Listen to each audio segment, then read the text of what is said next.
Healthy diet. Key facts. A healthy diet helps to protect against malnutrition in all its forms, as well as non-communicable diseases, NCDs, including such as diabetes, heart disease, stroke and cancer. Unhealthy diet and lack of physical activity are leading global risks to health. Healthy dietary practices start early in life. Breastfeeding fosters healthy growth and improves cognitive development, and may have longer-term health benefits such as reducing the risk of becoming overweight or obese and developing NCDs later in life. Energy intake, calories, should be in balance with energy expenditure. To avoid unhealthy weight gain, total fat should not exceed 30% of total energy intake. Intake of saturated fats should be less than 10% of total energy intake, and intake of trans fats less than 1% of total energy intake, with a shift in fat consumption away from saturated fats and trans fats to unsaturated fats, and towards the goal of eliminating industrially produced trans fats. Limiting intake of free sugars to less than 10% of total energy intake is part of a healthy diet. A further reduction to less than 5% of total energy intake is suggested for additional health benefits. Keeping salt intake to less than 5 grams per day, equivalent to sodium intake of less than 2 grams per day, helps to prevent hypertension, and reduces the risk of heart disease and stroke in the adult population. WHO member states have agreed to reduce the global population's intake of salt by 30% by 2025. They have also agreed to halt the rise in diabetes and obesity in adults and adolescents as well as in childhood overweight by 2025. Overview. Consuming a healthy diet throughout the life course helps to prevent malnutrition in all its forms as well as a range of non-communicable diseases, NCDs, and conditions. However, increased production of processed foods, rapid urbanization and changing lifestyles have led to a shift in dietary patterns. People are now consuming more foods high in energy, fats, free sugars and salt, sodium, and many people do not eat enough fruit, vegetables and other dietary fiber such as whole grains. The exact makeup of a diversified, balanced and healthy diet will vary depending on individual characteristics, for example age, gender, lifestyle and degree of physical activity, cultural context, locally available foods and dietary customs. However, the basic principles of what constitutes a healthy diet remain the same. For adults, a healthy diet includes the following: fruit, vegetables, legumes, for example lentils and beans, nuts and whole grains, for example unprocessed maize, millet, oats, wheat and brown rice. At least 400 grams, that is 5 portions, of fruit and vegetables per day, excluding potatoes, sweet potatoes, cassava and other starchy roots. Less than 10% of total energy intake from free sugars, which is equivalent to 50 grams, or about 12 level teaspoons, for a person of healthy body weight consuming about 2,000 calories per day, but ideally is less than 5% of total energy intake for additional health benefits. Free sugars are all sugars added to foods or drinks by the manufacturer, cook or consumer, as well as sugars naturally present in honey, syrups, fruit juices and fruit juice concentrates. Less than 30% of total energy intake from fats. Unsaturated fats, found in fish, avocado and nuts, and in sunflower, soybean, canola and olive oils, are preferable to saturated fats, found in fatty meat, butter, palm and coconut oil, cream, cheese, ghee and lard, and trans fats of all kinds, including both industrially produced trans fats, found in baked and fried foods, and prepackaged snacks and foods, such as frozen pizza, pies, cookies, biscuits, wafers, and cooking oils and spreads, and ruminant trans fats, found in meat and dairy foods from ruminant animals, such as cows, sheep, goats and camels. It is suggested that the intake of saturated fats be reduced to less than 10% of total energy intake and trans fats to less than 1% of total energy intake. In particular, industrially produced trans fats are not part of a healthy diet and should be avoided. Less than 5 grams of salt, equivalent to about 1 teaspoon, per day, Salt should be iodized. For infants and young children. In the first 2 years of a child's life, optimal nutrition fosters healthy growth and improves cognitive development. It also reduces the risk of becoming overweight or obese and developing NCDs later in life. Advice on a healthy diet for infants and children is similar to that for adults, but the following elements are also important. Infants should be breastfed exclusively during the first 6 months of life. Infants should be breastfed continuously until 2 years of age and beyond. From 6 months of age, breast milk should be complemented with a variety of adequate, safe and nutrient-dense foods. Salt and sugars should not be added to complementary foods. Practical advice on maintaining a healthy diet. Fruit and vegetables.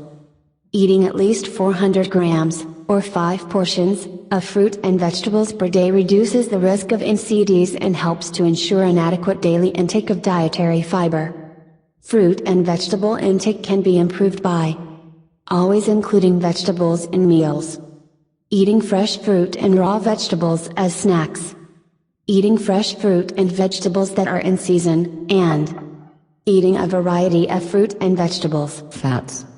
Reducing the amount of total fat intake to less than 30% of total energy intake helps to prevent unhealthy weight gain in the adult population. Also, the risk of developing NCDs is lowered by reducing saturated fats to less than 10% of total energy intake.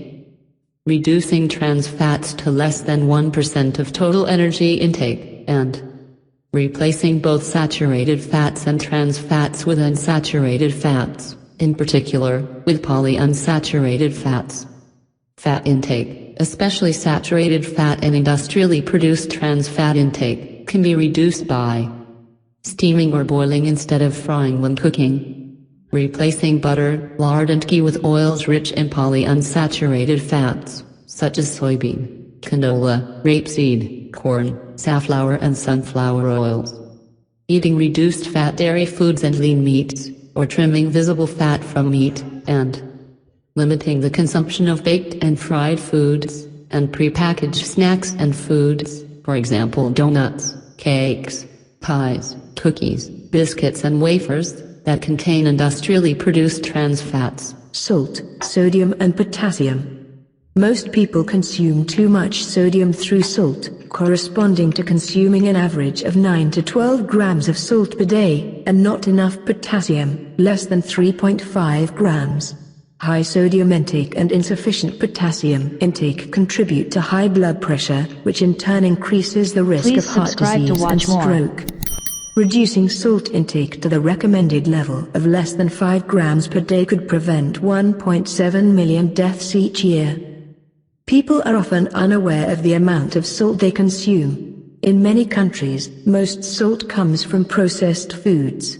For example, ready meals, processed meats such as bacon, ham and salami, cheese, and salty snacks, or from foods consumed frequently in large amounts. For example, bread. Salt is also added to foods during cooking. For example, bouillon, stock cubes, soy sauce and fish sauce, or at the point of consumption. For example, table salt. Salt intake can be reduced by limiting the amount of salt and high sodium condiments. For example, soy sauce, fish sauce and bouillon when cooking and preparing foods. Not having salt or high sodium sauces on the table.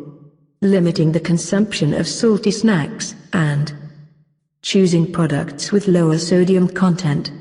Some food manufacturers are reformulating recipes to reduce the sodium content of their products, and people should be encouraged to check nutrition labels to see how much sodium is in a product before purchasing or consuming it. Potassium can mitigate the negative effects of elevated sodium consumption on blood pressure. Intake of potassium can be increased by consuming fresh fruit and vegetables. Sugars.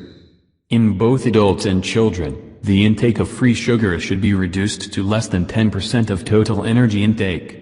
A reduction to less than 5% of total energy intake would provide additional health benefits. Consuming free sugars increases the risk of dental caries, tooth decay, Excess calories from foods and drinks high in free sugars also contribute to unhealthy weight gain, which can lead to overweight and obesity. Recent evidence also shows that free sugars influence blood pressure and serum lipids, and suggests that a reduction in free sugars intake reduces risk factors for cardiovascular diseases. Sugars intake can be reduced by limiting the consumption of foods and drinks containing high amounts of sugars, such as sugary snacks, candies and sugar-sweetened beverages, that is all types of beverages containing free sugars. These include carbonated or non-carbonated soft drinks, fruit or vegetable juices and drinks, liquid and powder concentrates, flavored water, energy and sports drinks, ready-to-drink tea, ready-to-drink coffee and flavored milk drinks, and eating fresh fruit and raw vegetables as snacks instead of sugary snacks. How to promote healthy diets. Diet evolves over time, being influenced by many social and economic factors that interact in a complex manner to shape individual dietary patterns. These factors include income, food prices, which will affect the availability and affordability of healthy foods, individual preferences and beliefs, cultural traditions, and geographical and environmental aspects, including climate change. Therefore, promoting a healthy food environment, including food systems that promote a diversified, balanced and healthy diet, requires the involvement of multiple sectors and stakeholders, including government, and the public and private sectors. Governments have a central role in creating a healthy food environment that enables people to adopt and maintain healthy dietary practices. Please subscribe Effective to watch actions more. by policymakers to create a healthy food environment include the following. Creating coherence in national policies and investment plans, including trade, food and agricultural policies, to promote a healthy diet and protect public health through increasing incentives for producers and retailers to grow, use and sell fresh fruit and vegetables. Reducing incentives for the food industry to continue or increase production of processed foods containing high levels of saturated fats, trans fats, free sugars and salt/sodium. Encouraging reformulation of food products to reduce the contents of saturated fats, trans fats, free sugars and salt, sodium, with the goal of eliminating industrially produced trans fats. Implementing the WHO recommendations on the marketing of foods and non-alcoholic beverages to children. Establishing standards to foster healthy dietary practices through ensuring the availability of healthy, nutritious, safe and affordable foods in preschools, schools, other public institutions and the workplace. Exploring regulatory and voluntary instruments, for example marketing regulations and nutrition labeling policies, and economic incentives or disincentives, for example taxation and subsidies, to promote a healthy diet, and encouraging transnational, national and local food services and catering outlets to improve the nutritional quality of their foods, ensuring the availability and affordability of healthy choices, and review portion sizes and pricing. Encouraging consumer demand for healthy foods and meals through promoting consumer awareness of a healthy diet. Developing school policies and programs that encourage children to adopt and maintain a healthy diet. Educating children, adolescents and adults about nutrition and healthy dietary practices. Encouraging culinary skills, including in children through schools. Supporting point-of-sale information, including through nutrition labeling that ensures accurate, standardized and comprehensible information on nutrient contents in foods, in line with the Codex Alimentarius Commission guidelines, with the addition of front-of-pack labeling to facilitate consumer understanding, and providing nutrition and dietary counseling at primary healthcare facilities. Promoting appropriate infant and young child feeding practices through implementing the International Code of Marketing of Breast Milk Substitutes and subsequent relevant World Health Assembly resolutions. Implementing policies and practices to promote protection of working mothers, and promoting, protecting and supporting breastfeeding in health services and the community, including through the Baby Friendly Hospital Initiative. Ask for help from the nutrition experts. Would you like to know exactly what to eat to lose fat and get healthy without giving up your favorite foods or starving yourself? Do you want to receive the advice from the nutrition expert to lose weight fast? If you're serious about achieving permanent fat loss and a complete health transformation while eating your favorite foods every meal, I invite you to read the page in the description and get your own keto diet plan in 7 days trial. Thanks for your watching. I hope you enjoyed this video. I will have more power to publish the next videos if you subscribe this channel and enable all notifications to make sure you never miss any videos in the future. Thank you so much. I'll see you in the next videos.